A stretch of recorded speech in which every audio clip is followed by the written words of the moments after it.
प्रस्तुत पंक्तियाँ विद्यापति की विद्यापति पदावली से उद्धृत हैं। विद्यापति के गुरु का नाम पंडित हरि मिश्र था।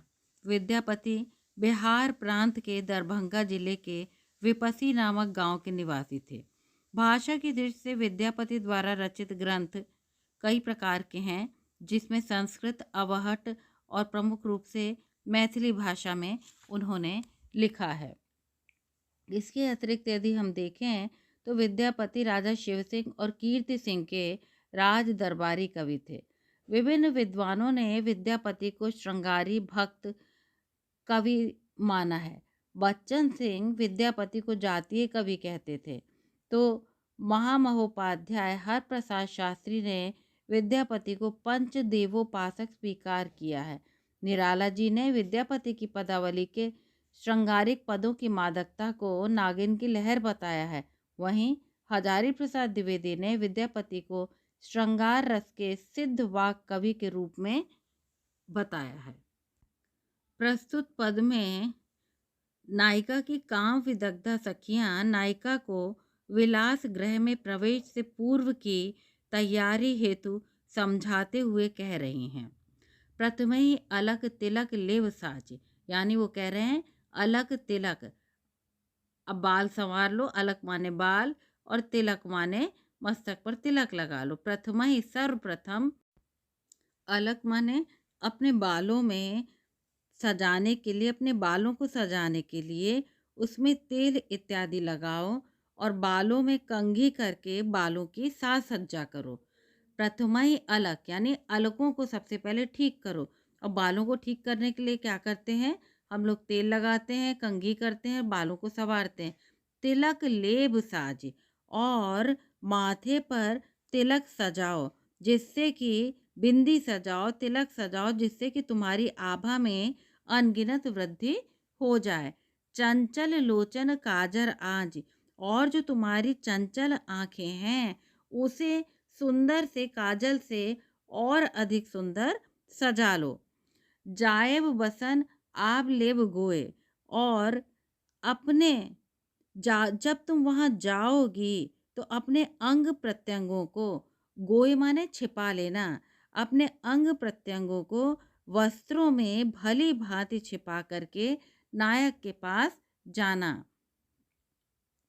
दूर ही रहबते अर्थित होए, और दूर से ही, यानी इस तथ्य का विशेष ध्यान रखना और व्यक्ति से, नायक से दूरी बनाए रखना। दूर ही रहब ते अर्थित होए, जब तुम दूरी बनाकर रखोगी तभी वो तुम्हारे और अधिक पास आएगा।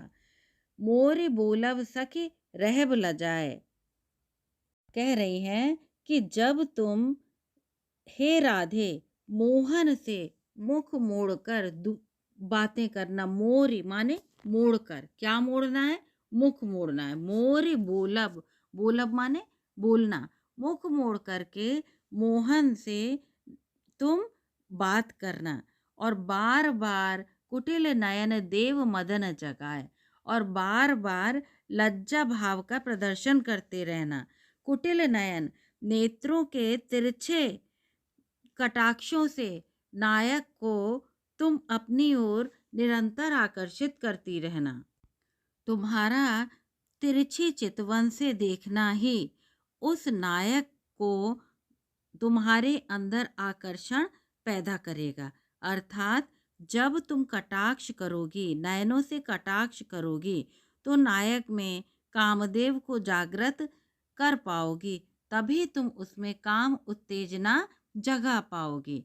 झांपाए कुछ दरसा उब आद, अपने वक्ष स्थल को ढक के रखना, कभी कभी थोड़ा सा खोलकर दिखा देना, फिर ढक लेना।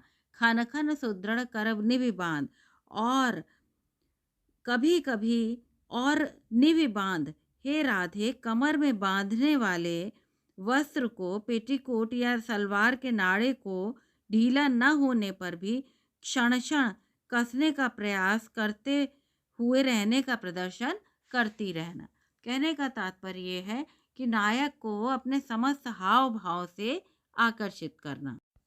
मान करे किछु दरसव भाव, रस रखबते पुन पुन आव, हमकी सखा सिखा ओ भी औरस रंग अनई गुरु भय कहत अनंग भनई विद्यापति ईरस गाव नागर कामने भाव बुझा। कह रहे हैं कि हे राधे, नायक से मान करे किछु दर्शव भाव। तुम उन्हें सीधी बातों में सीधे सीधे स्वीकार मत कर लेना। हे राधे, तुम उन्हें मान करना, अपना कटाक्ष दिखाना और माननी नायिका की तरह उनको मान दिखाना। रस रखबते पुन पुन आव। बोले किसी किसी बात पर रूठ कर न बोलने का मान प्रदर्शित जब तुम करोगी, तो वो नायक क्या करेगा? रस रखबते पुन पुन आव। वो फिर तुम्हारे को मनाने का प्रयत्न करते हुए, अनेक प्रकार से अनुनय विनय करते हुए तुम्हारे पास आएगा। इससे क्या होगा? इससे नायिका के मान सम्मान में वृद्धि होगी। हम की सिखा वो भी औरस रंग। कहते हैं कि इस प्रकार के से रस रीति को नियंत्रित करने से नायक में काम भावना की वृद्धि होगी। यानी इसमें श्रृंगार, यानी नायिका को काम को और अधिक बढ़ाने के गुण यहाँ पर सखियां सिखा रही हैं। अनय गुरु भय कहत अनंग। और बोले कि ये जो अनंग माने कामदेव है, कामदेव को जब तुम्हारा गुरु बनकर, इस संबंध में स्वयं कामदेव ही तुम्हारा गुरु बनकर तुम्हें संपूर्ण काम शास्त्र की शिक्षा में पारंगत बना देगा। यानी कहने का तात्पर्य है कि जब तुम इस प्रकार का आचरण करोगी, तो इसके अतिरिक्त भी अन्य जो तुम्हारे आचरण होंगे, जो हम तुम्हें नहीं बता पा रहे हैं, वो कामदेव स्वयं तुम्हें बता देंगे, तुम्हारे मन के अंदर उन भावों को उत्पन्न कर देंगे। भनई विद्यापति ईरस गाव नागरिक कामिने भाव बुझा। कहते हैं कि विद्यापति कहते हैं कि हे चतुरबाला, विदग्ध रमणी की रति रीति के इस भाव से तुम सम्यक रूपेण परिचित हो, भली प्रकार से परिचित हो। नागरिक कामिनी, इसलिए ऐसी धारणा तुम अपने मन में बना लो। कहने का तात्पर्य है कि विद्यापति रस रीति का गान करते हुए कहते हैं कि हे चतुरबाला, विदग्ध रमणी रति रीति के इस भाव से तुम सम्यक रूपेण परिचित हो, ऐसी धारणा अपने मन में बना लो, तभी तुम अपने प्रियतम को अपना बना पाओगे। यहाँ पर सखियां नायिका को काम क्रीड़ा की विविध विधियां, मान इत्यादि करना सिखा रही हैं। श्रृंगार रस है, माधुर्य गुण है, संयोग रस है।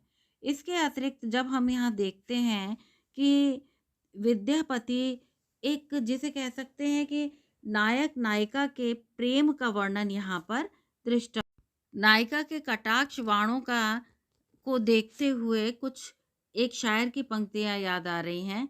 खता करते हैं टेढ़े तीर, ये कहने की बातें हैं, वो देखें तिरछी नज़रों से, ये सीधे दिल पे आते हैं। यहाँ पर कुछ प्रदर्शन एवं कटाक्षपात नायिका में काम भावना के उत्पन्न होने का द्योतन करता है। तिलक तथा चंचल लोचनों में काजल आंजना परंपरा है। भाव साम्य के रूप में ये भी कह सकते हैं, कहत सबे बेंदी दिए आंख 10 गुनो होत, ती लेलार बेंदी दिए अग्नित बढ़तो दूत। यानी नायिका का सौंदर्य बिंदी लगाने से अनगिनत गुना बढ़ जाता है। वहीं नील परिधान बीच सुकुमार, खुल रहा मृदुल अध खिला अंग, खिला हो ज्यों बिजली का फूल, मेघ बन बीच गुलाबी रंग। इस प्रकार भाव साम्य के रूप में यहाँ ये पंक्तियां बताई गई हैं। जब हम विद्यापति की प्रसिद्धि के आधार को देखते हैं, तो विद्यापति की प्रसिद्धि का आधार मूल रूप से उनकी पदावली है। इस विषय पर विद्वानों ने प्रश्न उठाया है कि विद्यापति एक भक्त कवि हैं या कि एक श्रृंगारी कवि हैं। डॉक्टर ये बाबू ब्रजनंदन सहाय, बाबू श्याम सुंदर दास, हजारी प्रसाद द्विवेदी जैसे विद्वान विद्यापति को भक्त कवि स्वीकार करते हैं।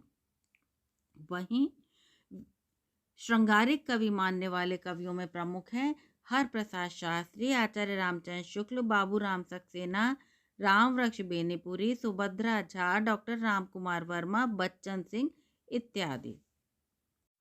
आचार्य शुक्ल ने बड़ी तीखी आलोचना की है आध्यात्मिक रंग के चश्मे आजकल बहुत सस्ते हो गए हैं। उन्हें चढ़ाकर जैसे कुछ लोगों ने गीत गोविंद को आध्यात्मिक संकेत बताया है, वैसे ही विद्यापति के इन पदों को भी निराला श्रृंगार विषयक इन्हीं तर्कों के आधार पर विद्यापति के काव्य को नागिन की लहर कहते हैं। वहीं बच्चन सिंह खजुराहो की मंदिर वाली आध्यात्मिकता बताते हैं। हजारी प्रसाद द्विवेदी ने विद्यापति को श्रृंगार रस के सिद्ध वाक कवि कहा है।